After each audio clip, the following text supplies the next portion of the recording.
Assalamualaikum warahmatullahi wabarakatuh. Innal hamdalillah wa salaman amma ba'da. Sahabat-sahabatku yang dicintai oleh Allah Subhanahu wa taala. Ketika saya ditanya oleh murid saya, oleh santri saya tentang bacaan-bacaan wirid, saya masih bisa menjawabnya. Jadi ketika saya ditanyakan tentang cinta kepada Rasulullah, kepada Allah, ada sedikit bingung karena seperti ini persoalan rasa. Ketika seorang pemuda bertanya setelah membaca beberapa hadis tentang keharusan yang mencintai Rasulullah SAW,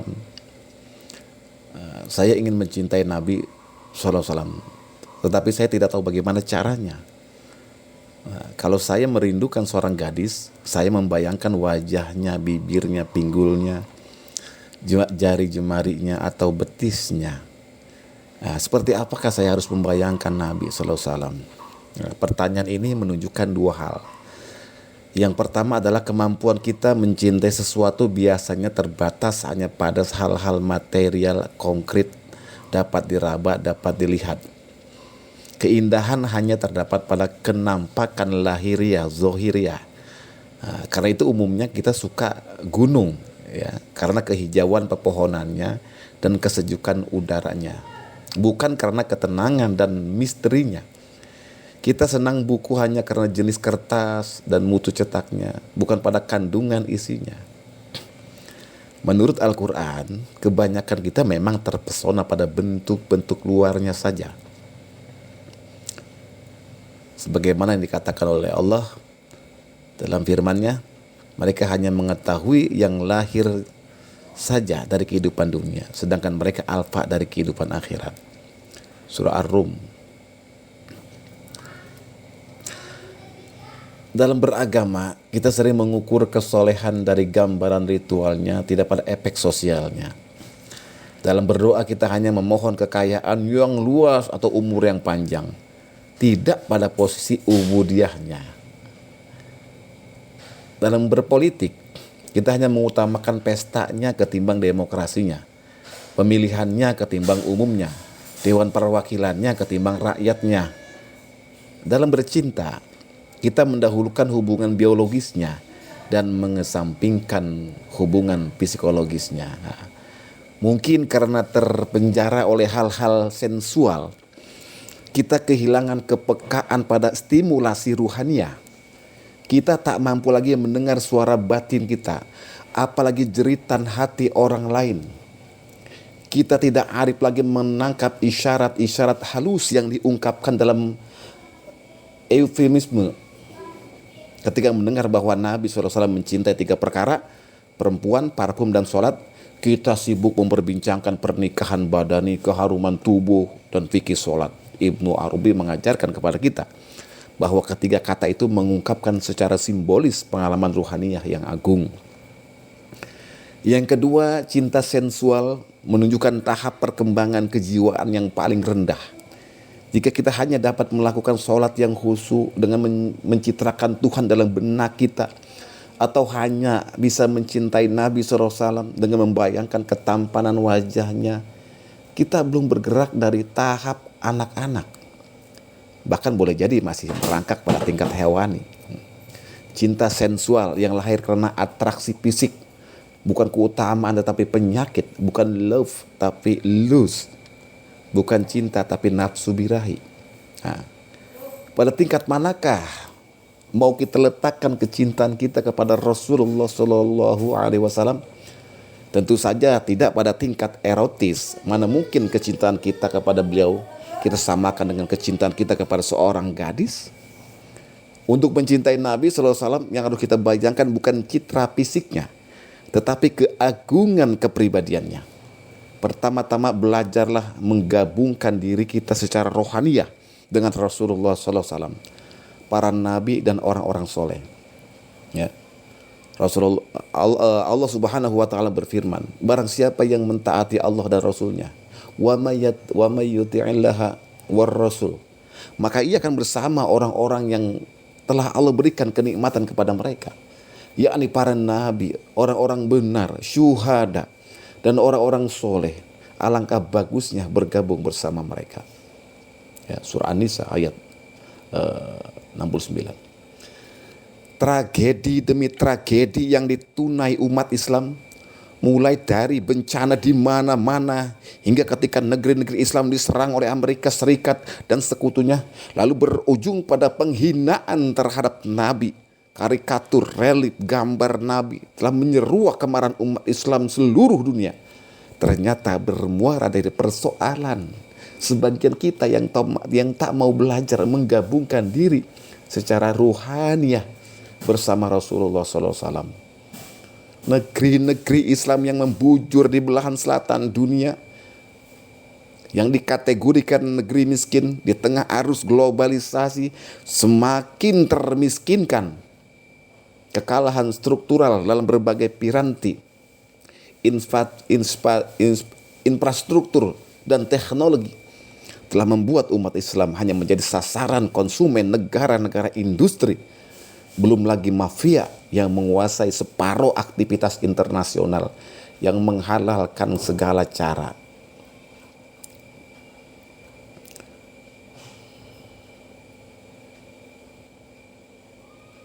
Sahabat-sahabatku yang dimuliakan oleh Allah Subhanahu wa taala.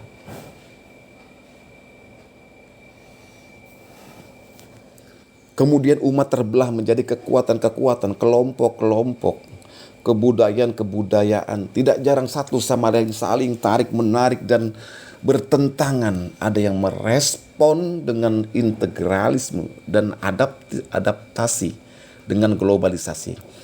Ada yang merespon dengan sikap moderat tanpa mengorbankan prinsip-prinsip dasar Islam.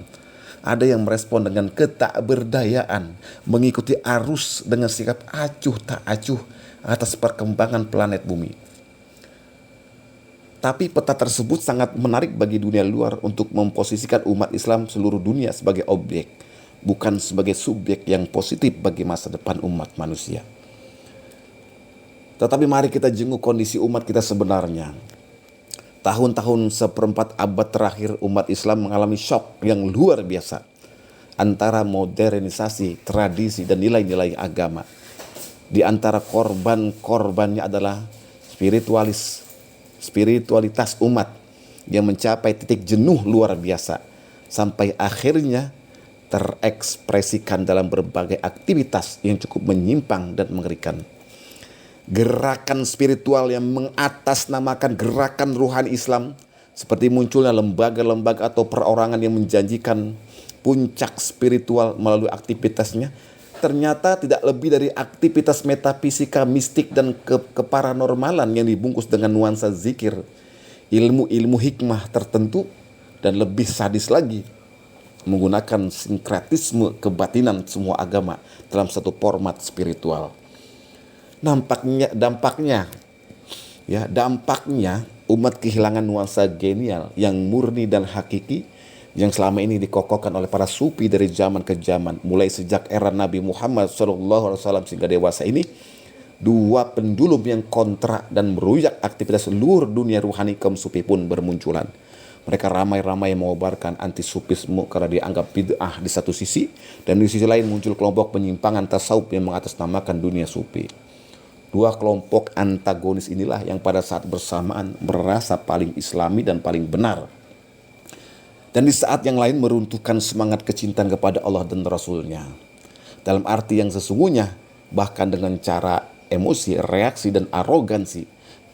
Lalu semangat yang hakiki mengenai mahabbatullah dan mahabbatur Rasul terbuang dalam arus pembelaan yang bernuansa pinggiran, tidak masuk dalam jantung hati yang sesungguhnya. Mari kita jenguk jendela kita semua agar melihat ruang batin di kedalaman jiwa kita.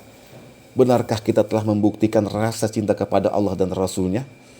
Benarkah kita telah mendenyutkan jantung kita setiap saat, setiap waktu, setiap ruang dan gerak bersama zikrullah dalam hati kita? Seberapa persen jumlah umat Islam seluruh dunia yang melakukan aktivitas mulia dalam jiwanya? Apakah aktivitas mulia itu hanya dilihat dari yang nampak di permukaan dalam teater umat Islam, dalam gaya hidup beragama, dalam sok religi atau style Islami, di media massa dan kepentingan riak politik. Kenapa tidak ada upaya untuk menjenguk kegersangan demi kegersangan yang menimpa jiwa umat ini?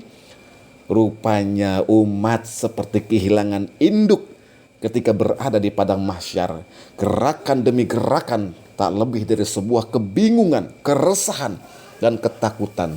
Di hamparan mahsyar umat mencari syafaat dari satu nabi ke nabi lain, lalu berujung pada Nabi Muhammad SAW. Itulah fakta hari ini. Pencarian cinta kepada Nabi di tengah kegersangan mahsyar dunia, dalam kegundahan luar biasa, lalu muncul berbagai image dalam berbagai bentuk, antara lain satu, dengan menyatakan sebagai pembela Nabi tetapi tidak mencintai Nabi dalam arti yang hakiki. Yang kedua, menyatakan sebagai pembela Ahlul Bait sebagai ideologi dan arogansi saja. Yang ketiga, memanggil-manggil Nabi dengan jeritan-jeritan sebagai aktivitas ritual dan menganggapnya sebagai puncak spiritual. Yang keempat, merasa mendapatkan wahyu dari malaikat lalu mengaku sebagai nabi baru yang selaras dengan Nabi Muhammad SAW. Yang kelima, memanfaatkan simbol-simbol kenabian sebagai gerakan massal yang akhirnya berujung pada ekonomi dan politik. Yang keenam, merasa paling dekat dengan Nabi lalu dijadikan simbol spiritual hanya karena nasab dan keturunan. Yang ketujuh, merasa paling islami dengan cara meniru gaya hidup lahiriah Nabi, syariat Nabi, sementara kolbu Nabi, hakikat Islam, ruhul Islam tidak dijadikan teladan. Akhirnya hanya menuai kepasikan dan kegersangan hati. Faktanya kelompok-kelompok itu tidak mencintai Nabi dalam arti sesungguhnya, sehingga syafaat Nabi untuk umat Islam di dunia tidak bisa mereka terima secara total sebagaimana di suasana di padang mahsyar kelak. Sahabat-sahabatku yang dimuliakan oleh Allah, coba dikalkulasi dalam statistik. Berapa persen dari jumlah umat Islam seluruh dunia yang masih terus membaca sholawat Nabi setiap harinya? Berapa kali setiap hari mereka membaca sholawat Nabi? Apakah sholawat Nabi hanya dibaca setiap sholat oleh karena dalam sholat ada bacaan sholawat? Apakah sholawat Nabi hanya dibaca ketika Anda ada maulid Nabi? Apakah sholawat Nabi hanya jadi nyanyian dan ekspresi seni dan hiburan? Sebagaimana dalam gerakan musikalisasi sholawat, benarkah bibir Anda menggetarkan sholawat sepanjang saat? Benarkah rasa sholawatlah menghujam dalam kecintaan luhur di jantung hati Anda? Benarkah Anda merasakan kedekatan Nabi dengan diri Anda seakan-akan Nabi di hadapan Anda? Apakah Anda mencintai sekedar sebagai statement, pengakuan, lip service, atau memang sampai pada kecintaan dalam keyakinan, hakul yakin di hati? Mari kita mengingat apa yang dikatakan Ibnu Athaillah As-Sakandari dalam kitab Al-Hikam. Apa yang muncul dalam fenomena lahir sesungguhnya akibat dari fenomena batin. Jika batin kita tidak mencintai Nabi atau sekedar beban kewajiban saja bersolawat kepada Nabi, maka yang muncul di fenomena lahiriah hanyalah kecintaan plastik yang palsu atas Nabi. Jika hati kita tak pernah beruntun mendetakkan salawat Nabi, maka salawat yang kita ungkapkan pada Nabi hanyalah ekspresi kering dari bibir kita yang tak pernah basah dengan zikir dan salawat. Jangan sampai kita merasa membela Nabi tetapi jiwa kita tidak pernah bersolawat Nabi. Jangan sampai kita merasa meneladani Nabi tetapi kesombongan, riya, pengakuan menjadi gaya hidupnya yang dibungkus keislamannya untuk menyembunyikan kemunafikannya. Jangan sampai Anda merasa memakai baju-baju ornamen lifestyle seperti Nabi, namun sesungguhnya baju hakiki ornamen jiwa lifestyle ruhani yang sesungguhnya compang-camping di jiwa Anda. Jika hal itu tetap ada pada diri kita, maka cobaan demi cobaan di padang mahsyar dunia ini senantiasa merobek sejarah kita, mengoyak kemuliaan Nabi, merobohkan istana yang sesungguhnya dalam jiwa kita. Inna lillahi wa inna ilaihi raji'un. Mari kita gerakkan jantung kita bersama Allah dan Rasulnya. Kapan di mana, bagaimana, dalam kondisi apa, dalam situasi apa, agar syafaat beliau melimpah dengan cahaya. Dan kita saksikan bersama, tidaklah kami mengutusmu, wa ma arsalnaka ila rahmatan lil alamin, tidaklah kami mengutusmu kecuali sebagai rahmat bagi alam semesta. Akhirnya perhatikan bagaimana Al-Quran menggambarkan Nabi SAW kepada kita. Telah datang kepadamu seorang Rasul dari antara kamu, berat baginya apa yang kamu derita, sangat ingin agar kamu mendapat kebahagiaan. Ia sangat pengasih dan penyayang kepada orang-orang yang beriman. Laqad ja'akum rasulun min anfusikum azizun 'alaihi ma 'anittum harisun 'alaikum bil mu'minina raufur rahim. Inilah Nabi yang membasahi janggutnya dengan air matanya karena memikirkan derita umat sepeninggalnya, yang merebahkan dirinya di atas tanah dan tidak mengangkatnya sebelum Allah mengizinkannya untuk memberikan syafaat kepada umatnya, yang suka dukanya terpaut dengan umat yang dipimpinnya. Mari kita isi ruang batin kita dengan mendenyutkan jantung kita setiap saat, setiap waktu, setiap ruang dan gerak dengan zikrullah dan sholawat Rasul.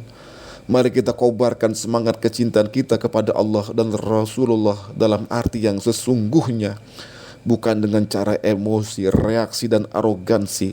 Jangan sampai kita merasa membela Nabi, tapi jiwa kita tidak pernah bersolawat kepada Nabi. Allahumma salli ala sayyidina Muhammad wa ala ali sayyidina Muhammad. Demikianlah, semoga bermanfaat. Wassalamualaikum warahmatullahi wabarakatuh.